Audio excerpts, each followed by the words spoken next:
de lo importante que fue el año del 94 para ustedes como acompañantes, y cuando Cedillo publicó la lista de quien creía que era Marcos, y que te llegó todo el peso de la lucha. Entonces, esta parte, ¿sí? ¿Ya? Esta parte diríamos que el 94, como había dicho antes, es un momento muy público, ¿verdad? Porque una vez que viene el surgimiento del EZLN, pues hay un movimiento, ¿verdad?, de la sociedad civil organizada que acompaña el proceso social. Y este movimiento público pues se dio desde los primeros momentos del 94. Inclusive por eso el cese al fuego del 12 de enero, después de 12 días de la guerra, pues se hace un cese al fuego de las dos partes, tanto del parte del gobierno como de parte del EZ. Y este cese al fuego pues se debe a la manifestación y movilización de la sociedad civil a nivel nacional, pero también a nivel local. Nosotros desde el principio estábamos ya, diríamos, mostrando nuestra posición sobre la paz y también la justa rebeldía de los pueblos, y entonces de alguna manera el 94 es como el crecimiento de una conciencia de la lucha, de la justa lucha, de que hay derecho también para de alguna manera la rebeldía de los pueblos. Y dedicamos pues mucho tiempo a este paso para el diálogos que se dieron en Catedral, y también el EZ alimentó con los comunicados, que hay un comunicado muy importante que es del 14 de febrero de 1994, cuando el comandante Marcos dice: ¿de qué vamos a pedir perdón? ¿No? Porque el gobierno decía como que si piden perdón, pues ya vamos a acabar con la guerra.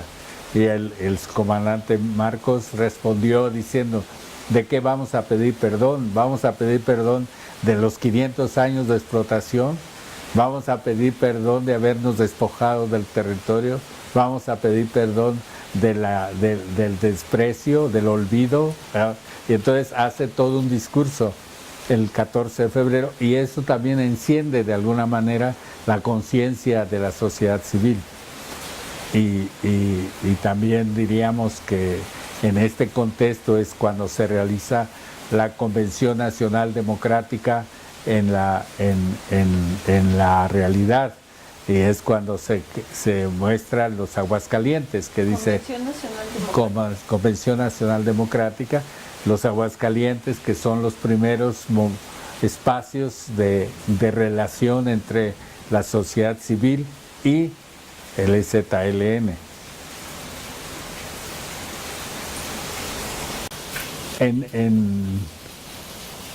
En esa convención yo estuve presente como parte también de la CONAI, ya en ese momento la Comisión Nacional de Intermediación ya había estado siendo parte de este proceso, y para la convención diríamos la representación era CONAI, y todavía hubo otro momento importante del avance del EZLN en diciembre de 1994, cuando se muestran los municipios autónomos y se nombran las distintas regiones donde el EZLN está presente y que parecía que solamente estaba en la selva, pero que estaba en varias partes de los altos de Chiapas. Entonces, todo, como decía, era manifestación de un proceso abierto que vino precisamente Zedillo en el febrero del 95, lo cortó, es decir, lanzando el ejército en contra de las comunidades zapatistas. Hubo una persecución de las comunidades, una destrucción de comunidades, pero también el objetivo de tomar preso al subcomandante Marcos. Y también el haber allanado, se puede decir, varias casas de seguridad y tomar presos en varios lugares de la República, en Tabasco, en Veracruz, en México y en Chiapas, pues ahí tomaron a 3 personas, a Diego Encín López.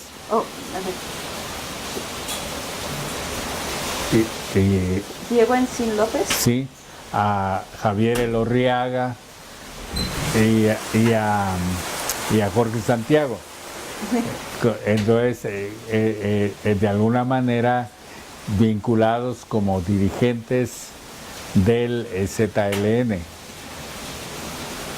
Y diríamos que esa situación, había dicho antes también, que tenía el hecho de que me apresaron, tenía que ver con la relación que yo tenía con la CONAI, con don Samuel, y que al mismo tiempo querían involucrar a don Samuel como parte del ZLN, y era un poco el que a mí me colocaban como el vínculo entre el ZLN y Samuel Ruiz.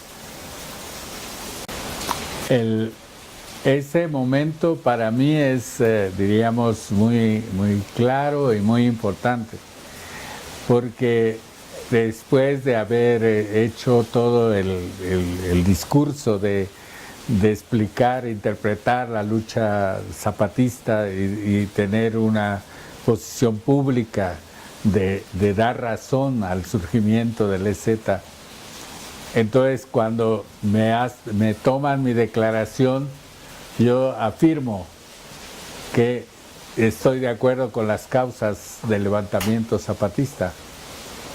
Y también no cuando anuncian que me van a tomar preso, no me desaparezco, espero que lleguen a apresarme y espero con la conciencia de que es una posición digna, de que no tengo que renunciar a mis principios, no tengo que renunciar a mis convicciones.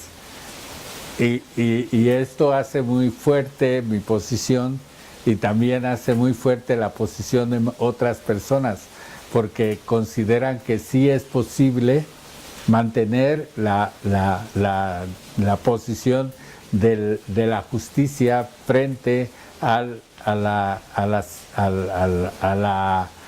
agresión de parte del gobierno.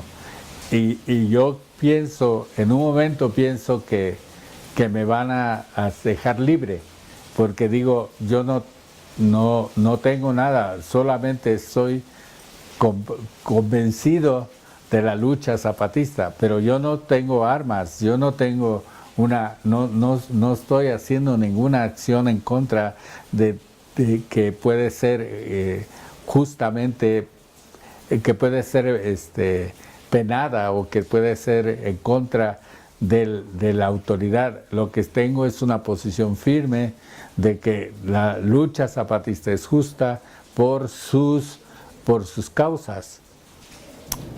Pero eso me hace que me declaran pues preso con los cargos más fuertes como traición a la patria, sedición,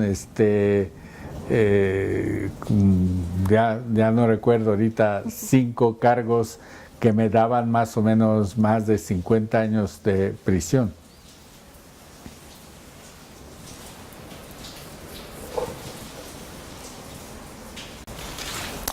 Es muy curioso, pero el mismo EZLN escribió un comunicado para decir: Jorge Santiago no es zapatista, no pertenece al EZLN en el momento de la cárcel.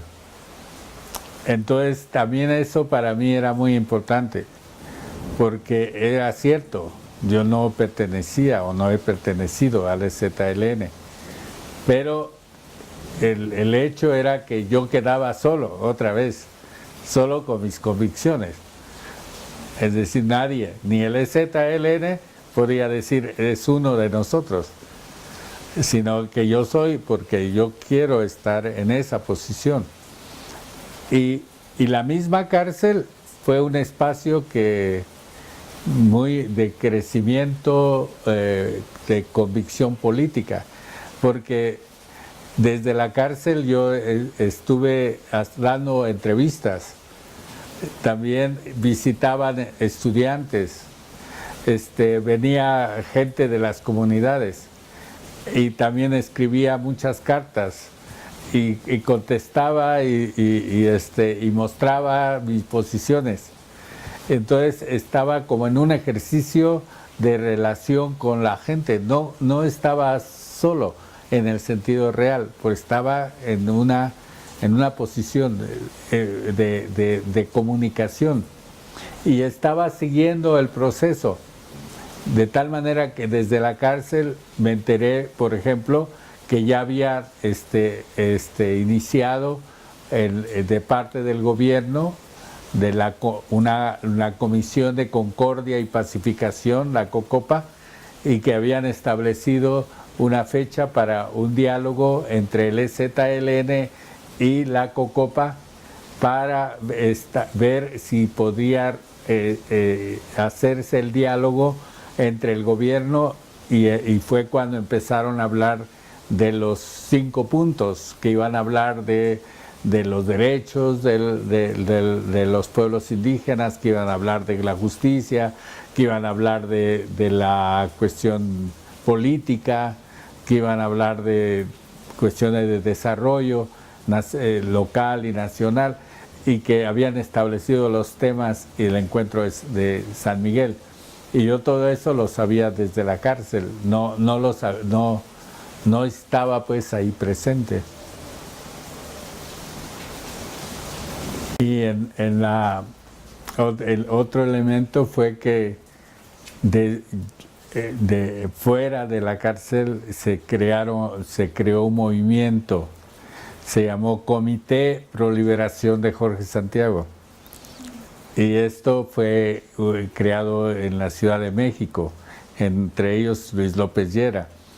Y otros amigos de México hicieron un comité para establecer relaciones nacionales, internacionales, cartas, hablar con senadores de Estados Unidos, con organizaciones, Naciones Unidas, y aquí en Chiapas una gran manifestación del pueblo creyente, y también de hacer en el centro de la ciudad de San Cristóbal, en Tuxtla, en Teopisca, hacer de información de quién es Jorge Santiago y cuál es su trabajo, y pedir la libertad de Jorge Santiago, y había mucha gente que estaba entregando dinero, entregando firmas, y eso pues era parte de un movimiento que yo no sabía, pero no pensaba que tanto significado tenía, porque realmente estaba atrás más cosas, no era mi persona en sí, sino esta persecución que establecían sobre don Samuel, y como que en un momento la solidaridad internacional hacia don Samuel también se convirtió en una solidaridad hacia mí.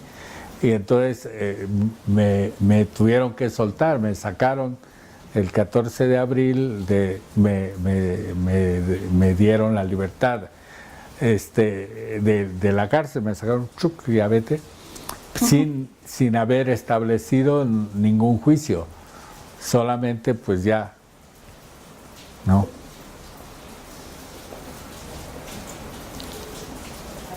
Y entonces a mí me sacan el 14 de abril del 95, era un Viernes Santo. Y a las 3:30 o 4 salgo de la cárcel, no, solamente está Ana, que va a visitar, y ese mismo día pues salgo con ella así y no hay nadie fuera de la cárcel. Y muy rápido vino un periodista que tenía un canal de televisión y él tomó unas imágenes, una entrevista y ya se hizo público. Y don Samuel me invitó, como era el Viernes Santo, en San Cristóbal.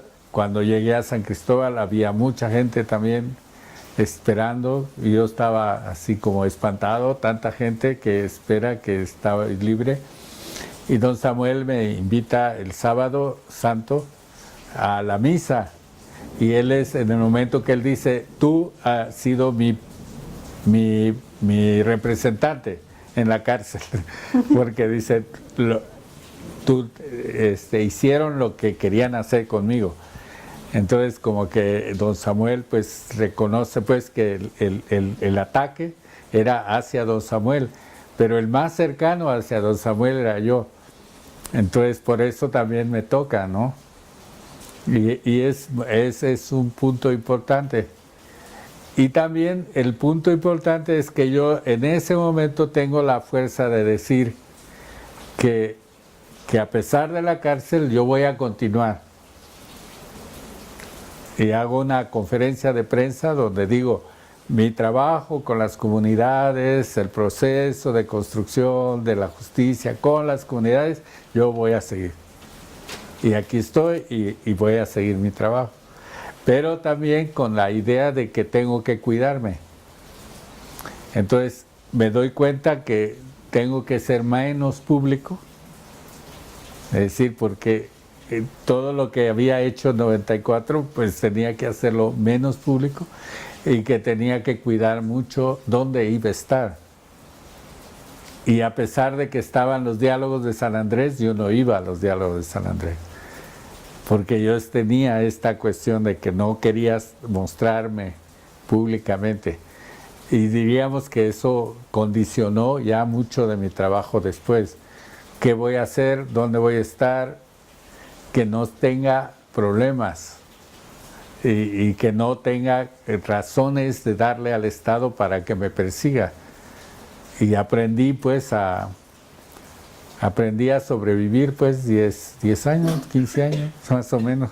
Después del 95 a la fecha, pues he podido estar haciendo trabajo en las comunidades, pero también mostrando más como que no tengo que ser una persona muy pública.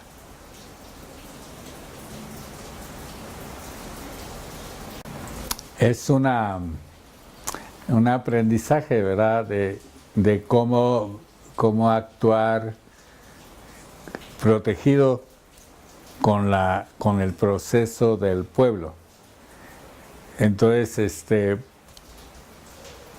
pues diríamos, siempre es actuar con el pueblo, ¿verdad? Estar en las comunidades con las otras personas.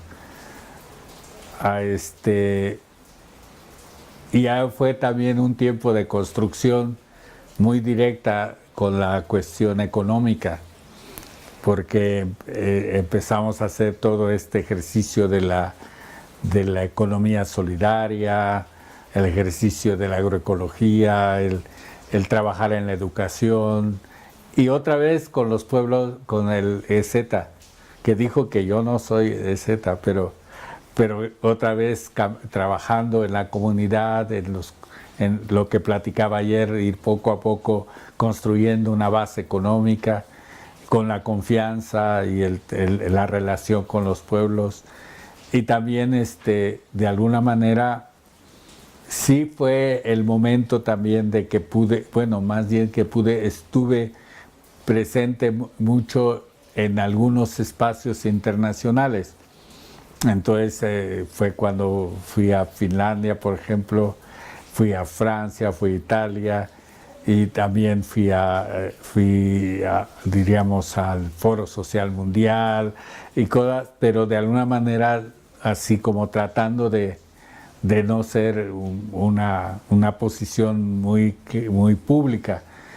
Y a mí me gusta mucho eso, ¿verdad? De poder estar en la comunidad, y mi trabajo más importante siempre es con las comunidades. Pero también he aprendido, ¿verdad?, cómo lograr no actuar solo, ¿verdad? No, cómo lograr estar en colectivo. Es muy difícil que me oculte, ¿verdad? Yo busco no ser público, pero es muy difícil estar oculto. Pero también, entonces, uno de los grandes procesos que yo vi y que ahora pues valoro mucho es que el punto clave de la construcción económica no parece tan fuerte como la construcción de un partido político, por ejemplo. Entonces, parece que no es muy importante, y como yo puedo decir públicamente, ¿a qué te dedicas? A trabajo social, con los pueblos, a hacer economía, y eso parece que no es problema. Y también, ¿a qué otra cosa te dedicas? A apoyar a los catequistas. Pues no es importante, no se ve como algo que pueda decir es muy peligroso, pero es algo que también tiene sus consecuencias.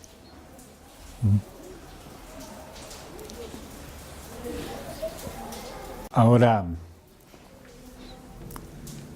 en la última etapa pues de la vida, he estado como despojándome de cosas, quitándome, y lo empecé a ver como una posibilidad cuando encontré que podía salir de Desmi, porque había estado mucho tiempo en Desmi, y entonces ya empecé a buscar caminos de salir. Y ya en 2008, definitiva, salí de la estructura de Desmi. Y entonces ahora propiamente es otra vez la misma situación. Soy solo, no tengo ninguna organización, no tengo ninguna institución, no tengo. Y colaboro en varias cosas. Colaboro con el mismo Desmi, colaboro con el Fraiba, con el Coreco, con la diócesis, y con todas las gentes que quieren que, pues, de alguna manera participe. Y ahí es donde me doy cuenta cómo es importante como el sentido del aprendizaje, que es como decir, ¿qué es lo que puedo ofrecer? Y lo que puedo ofrecer es propiamente apoyar los procesos que están presentes en la realidad. No son mis procesos, no son algo que que puedo apropiarme, pero es algo a lo que participo. Y todavía tengo la sensación de interpretar al EZ. Es decir, la última carta del subcomandante Marcos, entre el dolor y la rabia, yo hice una interpretación que fue publicada en la televisión sobre el sentido de la lucha del EZ, ¿verdad? Y me siento muy claro en ese sentido, como que puedo interpretar claramente el proceso de construcción del EZLN y me siento también cómodo porque lo encuentro como parte de lo que de alguna manera se me presenta como posible.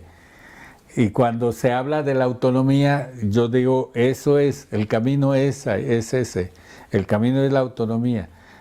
La autonomía que nace desde la misma persona, la autonomía que es uno mismo frente a la realidad y la autonomía que surge de los pueblos que construyen su propio camino.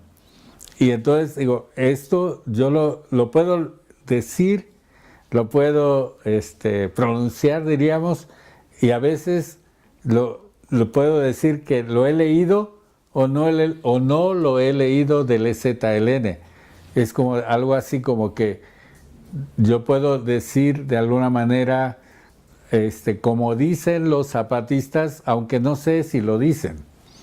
A veces digo algo así como, así es como piensan los zapatistas. No sé si lo piensan, pero yo me voy como en la lógica de su trabajo, en la lógica del proceso.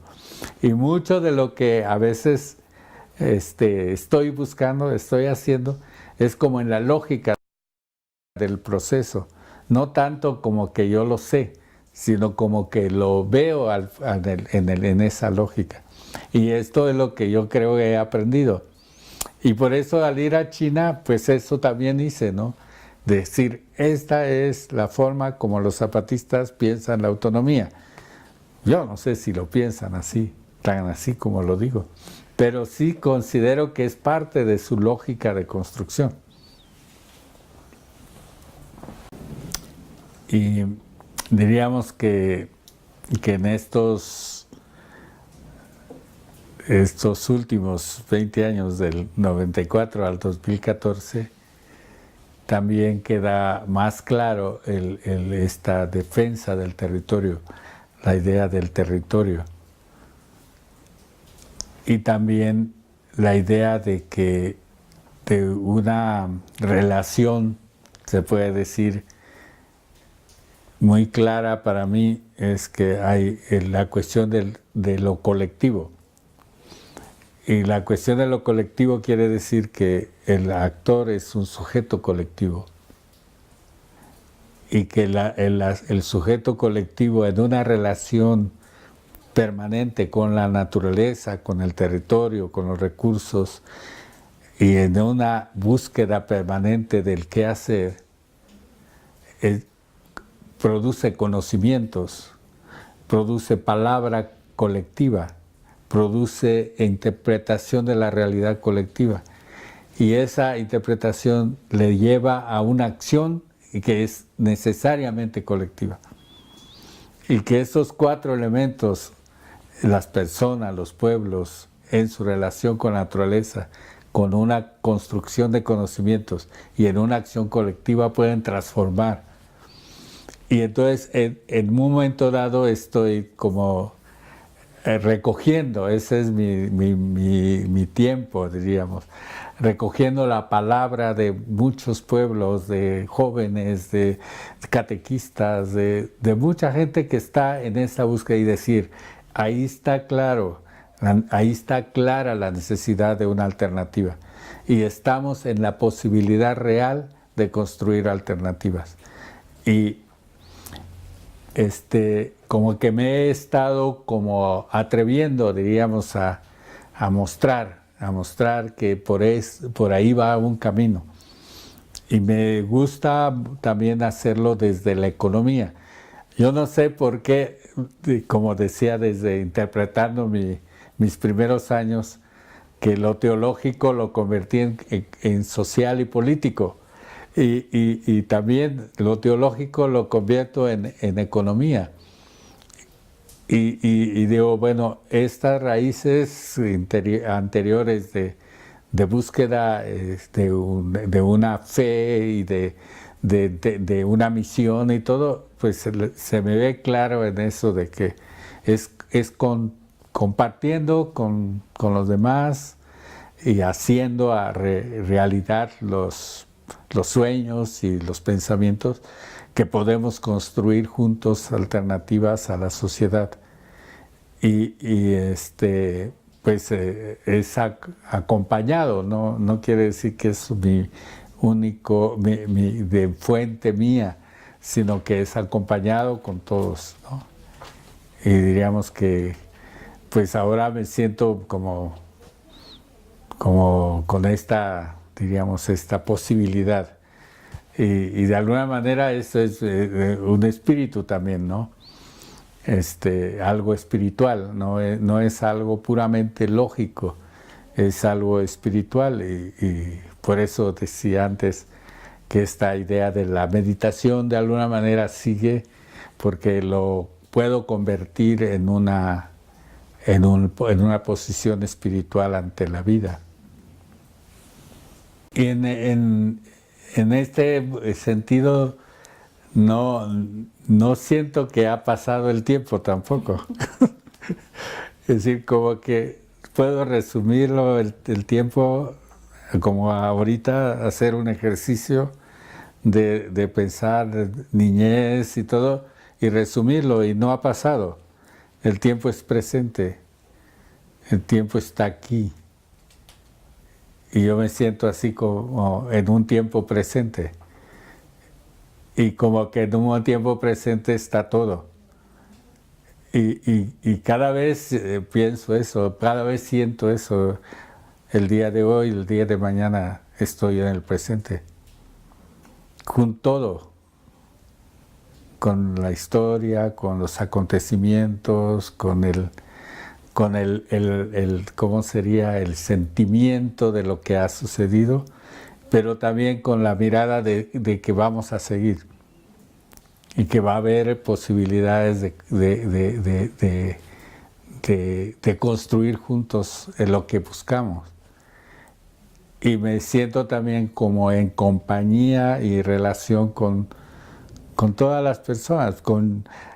Así, por ejemplo, digo, bueno, no sé cómo se hace posible describirte Lao Kinchi, que me dice Alicia, no es Lao Kinchi, es Kinchi.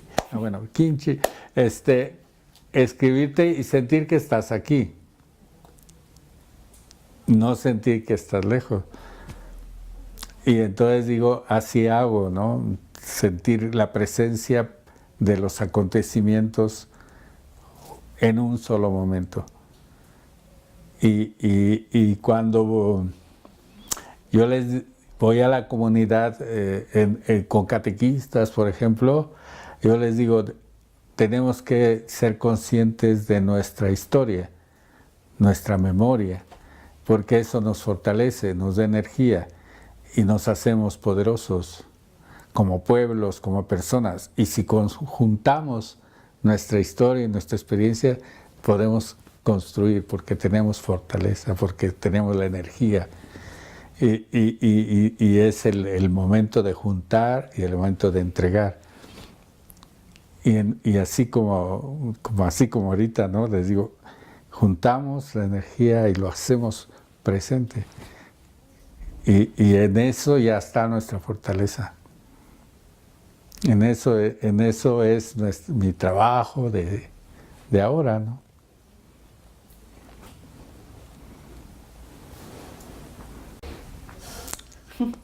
Entonces eso sería como un resumen. That would be a little resume, a sum up.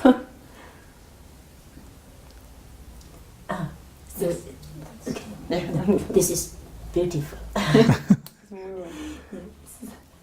But then maybe you say a few words about you and Anna.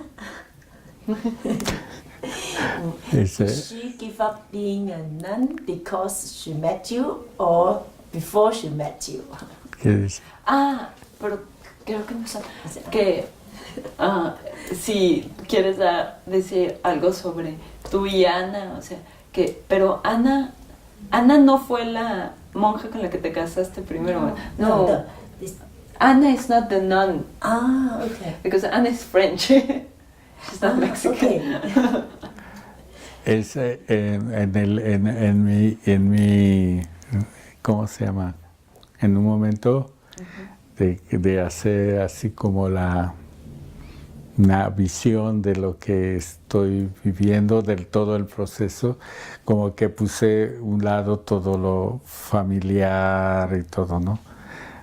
Pero en resumen, pues mi vida de relación personal y cómo se dio es muy complicada. Es decir, en el mismo espacio han sucedido muchas cosas. Por ejemplo, lo había dicho de que me casé en el 72 se llama Francis, era de Estados Unidos. Yo entendí que era mexicano. No, era de Estados Unidos y aquí mismo estaba en Chiapas trabajando. Por eso. Y entonces aquí nos casamos en el mismo tiempo que Javier Vargas se casó también con Katy. Es decir, es toda una historia de un equipo de trabajo que se convirtió en matrimonio, sí, ¿no? Y con Francis tuve 3 hijos y los 3 hijos que tengo viven en Estados Unidos y ellos ya son grandes, el mayor tiene 42 años, 42, 40 y 38. Tengo 5 nietos de mis hijos y con sus esposas. Y estuve un tiempo después de separarnos y proceso de divorcio y todo esto. Yo estuve un tiempo con mis hijos, luego ellos se fueron porque era una opción que tenían de ir a Estados Unidos y allá se fueron, poco a poco se regresaron. Y en ese tiempo estuve un tiempo solo, diríamos, en todo este momento histórico de tanta movilización. Yo podía hacer miles de cosas. Y ya fue en 92 que Ana regresó de El Salvador. Ella estaba en El Salvador y yo estaba solo, y entonces como yo había conocido a ella antes, entonces decidimos acompañarnos, dijo ella, vamos a acompañarnos. Y después en 94 nos casamos. Y eso fue una suerte de que Ana estábamos casados en el 95, porque entonces ella hizo mucho el trabajo de la defensa y también de la representación, ¿no?, ante las autoridades, esposa y todo, ¿no? Y pues ya tenemos del 92 a la fecha, y del 94 casados oficialmente, pues en el contexto del 94, pues nos casamos en abril, y todavía con retenes militares y todo, ¿no? Quizás es interesante decir que todas estas turbulencias de la vida, don Samuel no hacía gran problema. Casado, divorciado y todo, yo seguía trabajando con don Samuel.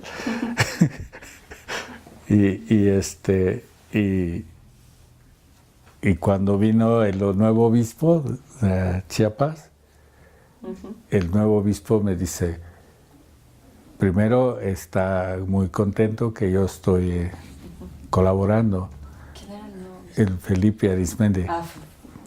Y después un día que no le gustó mucho lo que yo decía en la diócesis me llamó y me dice, oye, yo sé que tú que vives con una mujer, ¿sí? Y que no estás casado por la iglesia. No. Entonces, tú estás fuera de la iglesia. Pero a pesar de eso, sigo colaborando con la diócesis. No hay gran problema, pero para él es muy algo que no está muy correcto. Es también como algo que me pasó, ¿verdad? De que no ha sido un impedimento real lo que diríamos esta formalidad institucional de la iglesia. Y muchas veces en las comunidades me dicen, adiós, padrecito.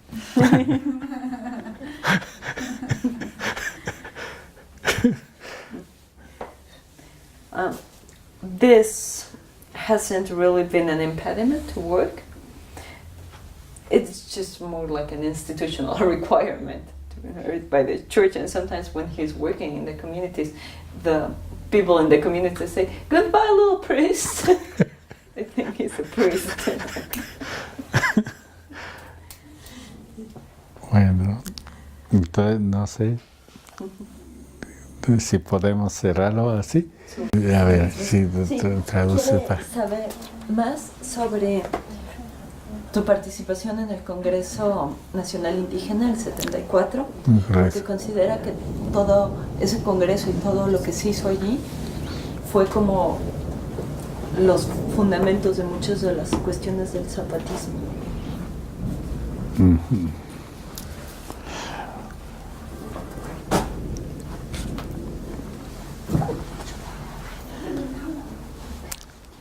Haciendo voy a ver si puedo hacer dos partes, dos intervenciones para hacer eso. Una primera cosa es lo que yo decía de 1969. El principio de cuando yo vine acá, en 69, de regreso de Roma, don Samuel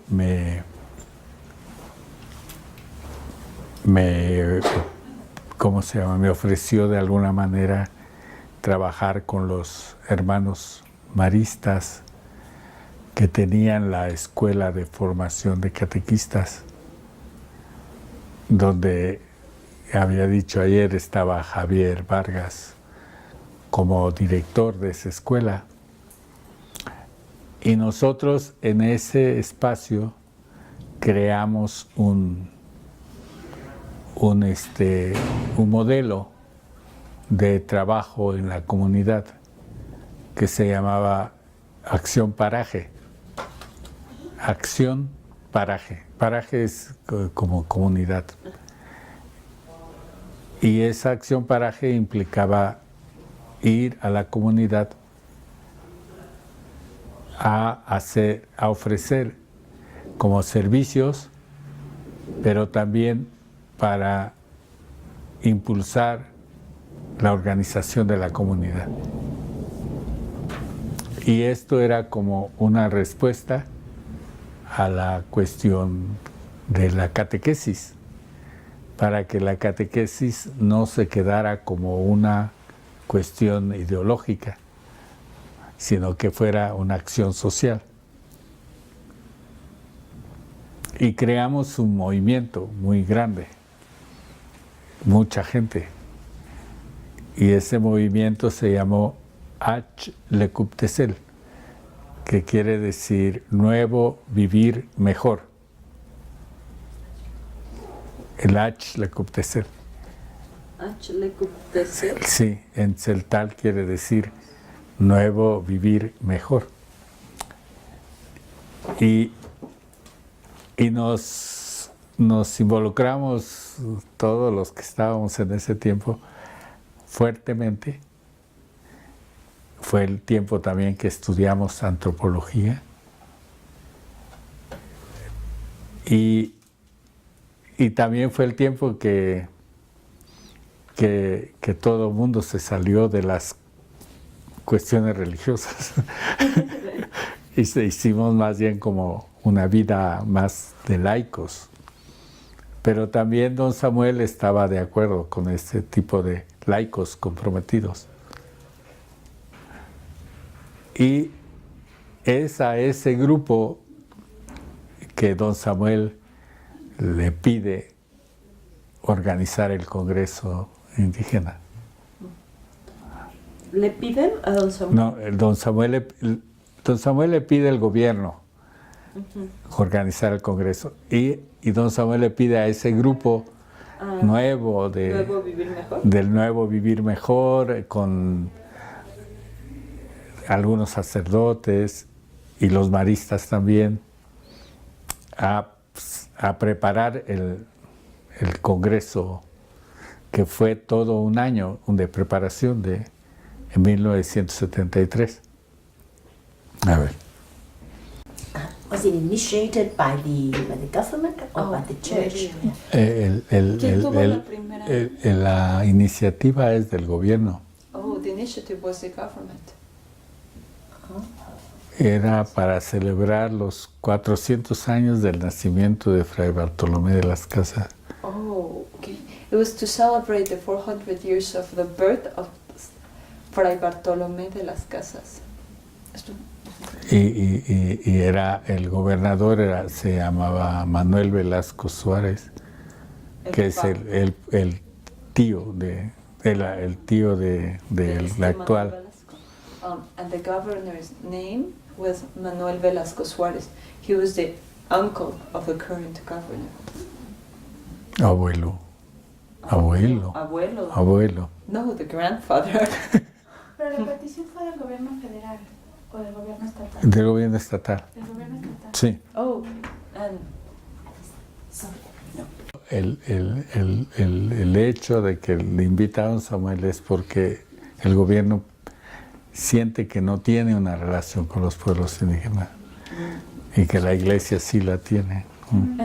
Ahora, el proceso de construcción del Congreso, que intervienen muchas personas,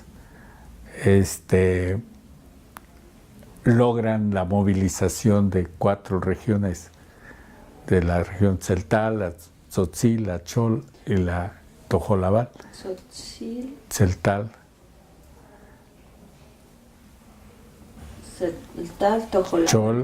Chol y Tojolabal. Chol, así decían, Tzotzil, Tzeltal, Tojolabal, Chol. Era un himno. Y ellos, bueno, el proceso crea 4 temas para el Congreso, que es tierra, educación, comercio y salud.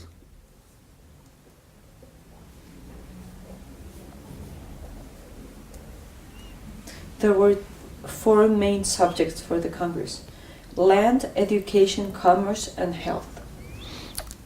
Y de las 4 temas hay cuatro ponencias: la ponencia Chol, la ponencia Tzeltal, la ponencia Tzotzil, la ponencia Tojolabal, en los 4 temas. Y en ese sentido es muy importante las ponencias, porque se preparan las ponencias en asambleas, en las comunidades, de acuerdo a las problemáticas de que está viviendo cada zona. And these presentations are very important because they are prepared in assemblies in each communities. So they talk about the problems that each community is facing in their own context. Y la riqueza es que están hablando de la realidad, ¿verdad? Por ejemplo, en la tierra están hablando del problema de todo lo que es la corrupción del Estado sobre la cuestión de la tierra, de protección de los terratenientes, de los grandes dueños de la tierra y de que dejara a los campesinos en tierras no fértiles, etc. Y la explotación también. Ahora, cuando se celebra el Congreso y hacen sus conclusiones de cada uno de los temas, de lo que tiene que pasar, de la denuncia de la situación, el gobierno dice como que no era lo que esperaba, porque esperaba un Congreso para hablar bonitas cosas de Fray Bartolomé y para alabar al gobierno, pero se encontró con que este proceso de la diócesis era un proceso crítico, ¿no? Hay un detalle de que un periodista le pregunta a uno de los ponentes de los pueblos y le dice: ¿quién piensas que es el nuevo Fray Bartolomé ahora? Y él contesta: nosotros.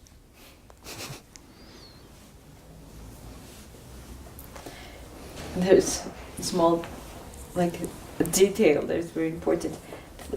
At one point, one journalist comes towards one representative of the people's ethnicities and asks him, "Who do you think is the new Bartolomé?"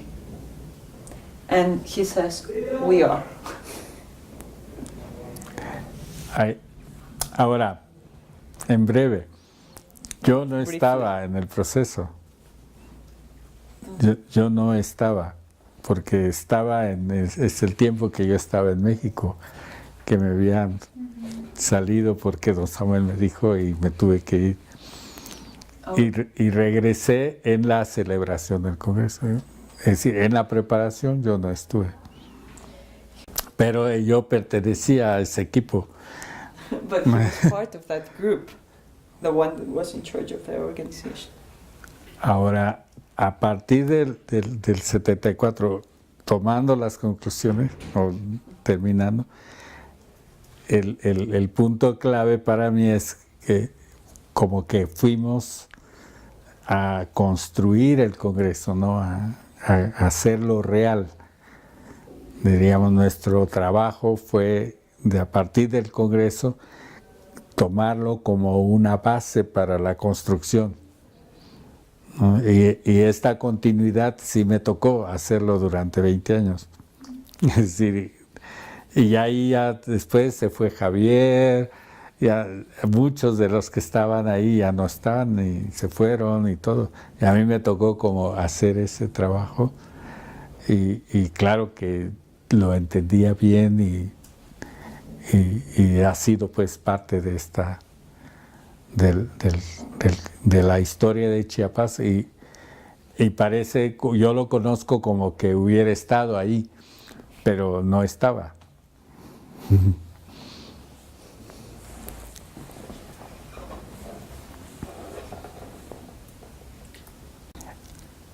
Hay un dato que después del Congreso, don Samuel dijo: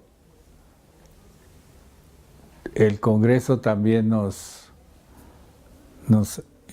interpela, es decir, nos llama a hacer algo, ¿no? Y entonces él me encomienda hacer algo en relación a la diócesis. Y desde el trabajo de DESMI convoco a una asamblea de la diócesis. Y esa asamblea, en 1975, es el inicio de un proceso de asambleas diocesanas. Y en esa asamblea don Samuel decide pues decir que esta diócesis opta por los pobres y que nadie puede estar en Chiapas como parte de la diócesis si no tiene una opción por los pobres. Y en 1975 se hace esto como una réplica del compromiso de la diócesis con el Congreso. Entonces son por un lado el Congreso y por otro la diócesis como una unidad. Y eso ya sí me toca, pues, el aspecto de esa convocatoria. Entonces ahí es también otro punto, ¿verdad? Como pues hay como referencias muy concretas de la relación que me llevó a la cárcel también. Te quiero preguntar cuál es como tu visión del movimiento zapatista y el rol de Marcos en esta, porque pues Marcos es el intérprete de los zapatistas, el que más o menos pasa los mensajes para que lo entendamos como en español, o sea, de las lenguas indígenas a esta visión como más occidental. Bueno, ella no usa la palabra occidental, pero lo entiende de esa manera. Y siempre hay como un poco de tensión en esta relación. Entonces, ¿tú cómo la ves y cómo la interpretas? El punto, yo pienso que es ¿cómo sería? Como un hecho, un acto de un proceso muy largo. Entonces, ahorita ya podemos decir, es un pasado, ¿no? Es decir, el comandante Marcos es un pasado, pero es un pasado en una continuidad histórica de los pueblos y específicamente del EZ, su construcción, su proceso, su visión, ha sido algo más grande que el comandante Marcos. Pero lo que pasa es que él, así como dijo el comandante, o su comandante Moisés, él era solo una ventana. Una ventana, una chiquita ventana. Con lo cual podía verse el zapatismo hacia afuera y de alguna manera a través de él mirar hacia adentro. Y en esa ventana estaba muy colocado el hecho de cómo hacer para que entiendan los otros. Es decir, para hablar con su lenguaje, para hablar con sus imágenes, para hablar con sus procesos, para hablar con sus metáforas comprensibles, desde la convención, por ejemplo, el famoso, ¿cómo se llamaba aquel barco? No sé qué, de la imagen de un barco, de un escritor ahí que hace una película de un barco en la selva, no sé qué. Es decir, construyen un barco en la selva, ¿no? Y él dice, pues nosotros somos el barco en la selva, ¿no? Así, algo inusitado, ¿no? Pero es como decir, dialoga con las imágenes de la sociedad y de la alta sociedad, es decir, de los intelectuales, pero mientras tanto hay una convocatoria, ¿verdad? A través de él es una convocatoria a la organización, diríamos, todas las iniciativas desde las distintas declaraciones de la selva y las iniciativas de ir de la marcha del color de la tierra, de ir a los municipios, de hacer ¿cómo se llama?, la consulta, todas las entidades para ver cómo se movilizan, cómo se moviliza afuera. Pero mientras tanto está la construcción adentro. Y la construcción adentro no es solo el submarcos, es todo el proceso. Entonces, lo que hicieron ahora es cerrar la ventana. Ya no hay ventana. Pero el trabajo sigue. Y la construcción sigue. A ver.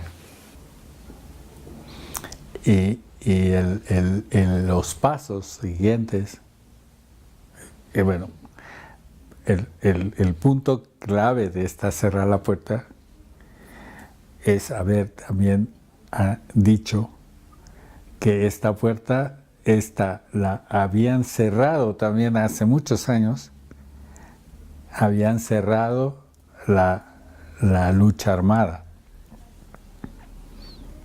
Ellos al mismo tiempo dicen, desde hace mucho tiempo no creemos en la lucha armada.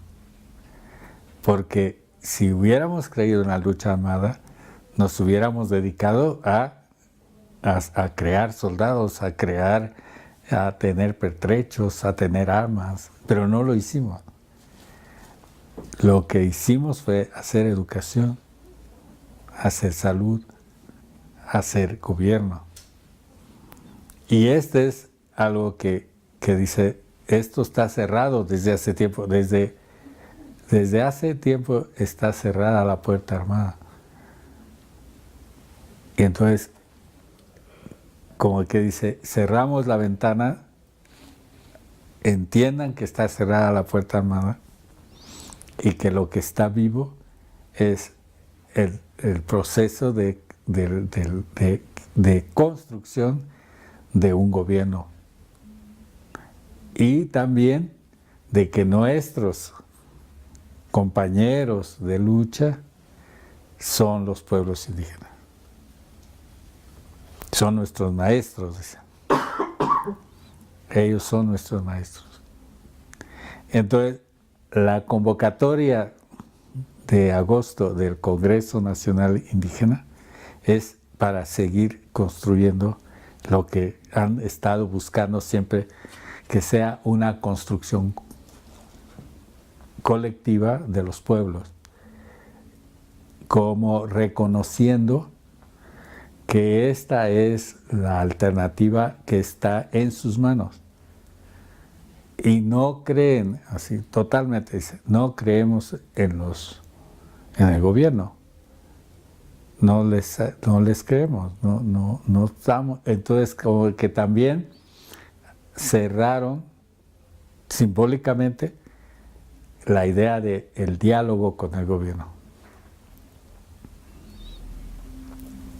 Entonces, está cerrada la ventana de Marcos, está cerrado el diálogo con el gobierno, está cerrada la lucha armada y lo que está abierta es la construcción de autonomía desde desde la conciencia histórica de los pueblos. Esto es lo que yo interpreto y es lo que me parece claro. Y Marcos se convierte en Galeano. ¿Por qué quiere decir eso? ¿Qué quiere decir? Marcos se convierte en maestro de los pueblos, no en la ventana al exterior, sino está dentro como maestro. Es el Galeano, el subcomandante Marcos es Galeano. Es que muere Galeano murió Galeano, muere Marcos y resucita Galeano, que es el maestro, que es el maestro de los pueblos, que está con el pueblo, el que está ahí.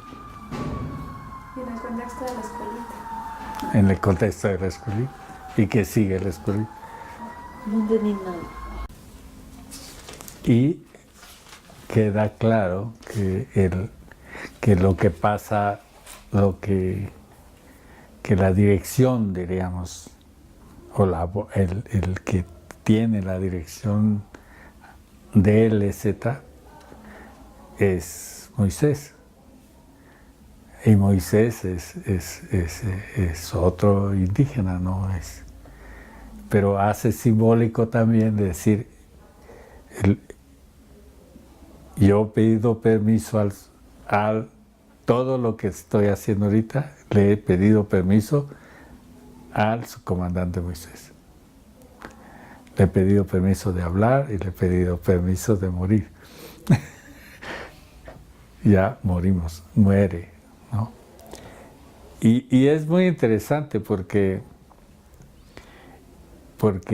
está en este contexto del pensamiento de que morimos para vivir. Okay. Es decir, es necesario morir para vivir. Y es necesario despojarse de cosas. Y hay que morir al marcos, y hay que morir a las ventanas, y hay que morir a cosas que pueden ser de mucho aprecio. Qué bonitos es ser un ejército armado. Morimos de ejército. Qué bonito es ser su comandante Marcos, tener ahí todas las pantallas. No hay más su comandante Marcos. Qué bonito es dialogar con el gobierno. No hay diálogo con el gobierno. Morimos para vivir. Esa es mi breve interpretación. Free interpretation. That is in the context of education and the building of the self-governance. But then, on the other hand, there's this main challenge of the economy, of the problems of the cooperatives, because what can sustain the autonomy, the political autonomy, would be an autonomous economy. But on that one, I think that is his main weakness, and also what the government is really assaulting them. Sí. Sí, pero es lo que decía ayer en la tarde, como el proceso de conciencia de la Junta de Buen Gobierno es lo que están buscando, crear una base económica y una base económica que responda a sus necesidades y que pueda sostener todo el aparato político, ¿no? Pero es una búsqueda. Y es una búsqueda, diríamos, que es antisistémica. No puede ser una búsqueda dentro del sistema, es decir, vamos a ver cómo hacemos un proyecto, conseguimos dinero, ¿no? Sino vamos a ver cómo construimos fuera del sistema, ¿no? Antisistémica. Con otras herramientas, ¿no? Y yo creo que eso es precisamente la tarea más importante ahora, cómo hacer para tener una base económica y cómo mantener la lucha política y cómo no caer en la provocación del gobierno y cómo no caer en la provocación de la sociedad también, porque como decía el sub también antes, que quieren que la guerra, pero quieren que nosotros pongamos los muertos. Entonces no la vamos a hacer, no vamos a hacer eso. ¿Por qué? Porque nuestra lucha es por la vida, nuestra lucha es por la vida. Y ese sentido de vida, inclusive vida, esa es otra interpretación, que vida no es necesariamente economía.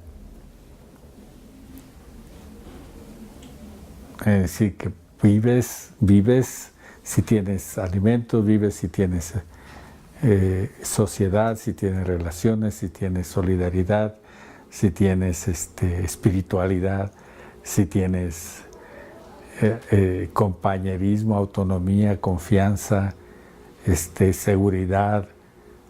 Si consideras que en este espacio donde estás viviendo puedes confiar en las personas, esa es la vida, ¿no? Y entonces la opción es por eso, ¿no? Aunque quizás no tengamos todo el maíz del mundo, ni tengamos todos los carros necesarios del mundo, pero tenemos vida. Entonces eso es bien importante, la construcción de la vida. Porque el parámetro de la economía también es capital, tener capital. Y el parámetro de la construcción de la vida es precisamente antisistémica, no es en el capital. Lo que está es la fortaleza y la conciencia de la gente, diríamos, la esperanza y el participar de alguna manera espiritualmente de todas las emociones del mundo, ¿no? Y decir, somos dueños de este espacio y somos dueños de este territorio y somos dueños del tiempo. El tiempo es nuestro. El tiempo es el tiempo nuestro. Podemos danzar, ¿no? Porque tenemos tiempo, tenemos espacio, construimos el tiempo, construimos el espacio, donde somos. No donde tenemos, sino donde somos. Pero eso está ahí adentro del discurso de la autonomía.